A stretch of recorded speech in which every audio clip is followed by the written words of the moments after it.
অনেক শখ ছিল, স্বর্ণ দে আমাকে, এটা বানাই দে, ওইটা বানাই দে।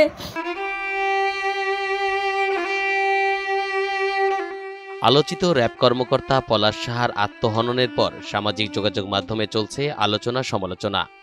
তবে ফরিদপুরে র্যাব কর্মকর্তা পলাশের শ্বশুরবাড়িতে গিয়ে জানা গেল চাঞ্চল্যকর তথ্য। পলাশ সাহার স্ত্রী সুস্মিতা সাহা দাবি করছেন তার শাশুড়ি তাকে সংসার করতে দেয়নি, বরং ছেলেকে ছোট বাচ্চার মতো নিজের নিয়ন্ত্রণে রাখতে চাইতেন। এনটিভি অনলাইনকে দেওয়া একান্ত সাক্ষাৎকারে সুস্মিতা সাহা বলেন, আমার স্বামী সহজ সরল ও সৎ ছিল, ও অনেক বেশি মাতৃভক্ত ছিল। মা যেটা চাইতো সেটা সে সাথে সাথেই পূরণ করত। অনেক শখ ছিল, স্বর্ণ দে আমাকে, এটা বানাই দে, ওইটা বানাই দে। তার মায়ের শখ ছিল তাকে প্লেনে চড়াবে, সে তার মাকে প্লেনে চড়াইছিল।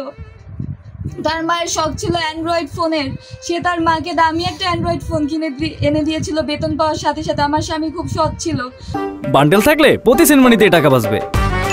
বিকাশ সেনমানি বান্ডেল কিনে জিতুন প্রতি লেনদেনে। তার মা যখন তার কাছে সেই ইচ্ছার কথা প্রকাশ করে যে আমাকে একটা ফোন কিনে দিস বাবা, অ্যান্ড্রয়েড ফোন, সে 15 দিন পরে বেতন যেদিন পেয়েছে সেদিনকেই তার মাকে ফোনটা কিনে দেয়। বাসায় এনে যখন তার মাকে হাতের উপরে ফোনটা দেয়, তার মায়ের প্রথম বাক্য ছিল, তোর বউকে যেই ফোনটা দিয়েছিস সেটা বেশি দামি না আমারটা বেশি দামি। সেটা শুনে আমার হাজবেন্ডের হাত থেকে ফোনটাও পড়ে যায়, তার নিজের ফোন পড়ে যায়। পরে বলে যে মা স্লিপ করে পড়ে গেছে, কিছু মনে করো না।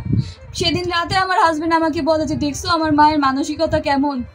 আমি তাকে খুশি হয়ে সে আমার কাছে চাইছে, তার ইচ্ছে পূরণ করলাম, সে আমাকে আবার আস্ক করে যে তোমার ফোনটা বেশি দামি না তার ফোনটা বেশি দামি। কেমন মানসিকতা, তোমাকে যে এত কষ্ট দিচ্ছে আমি তো কিছু করতে পারতেছি না, তুমি কিছু মনে করো না, তুমি একটু ধৈর্য ধরে থাইকা যাও। কিন্তু স্যাক্রিফাইস করতে করতে না আমার হাজবেন্ডও ওইটাকে টেকেন ফর গ্রান্টেড নিয়ে নিয়েছিল। 2.5 বছরে সে মুখটাই খুললো না, সে মুখ না খুলেই সে চলে গেল। সে যদি একবারও তার মাকে মুখ ফুটে বলতো যে মা এটা অন্যায়, এটা ওর অধিকার, বা এটা আমরা হাজবেন্ড ওয়াইফ, এটা আমাদের অধিকার, ও বলেনি।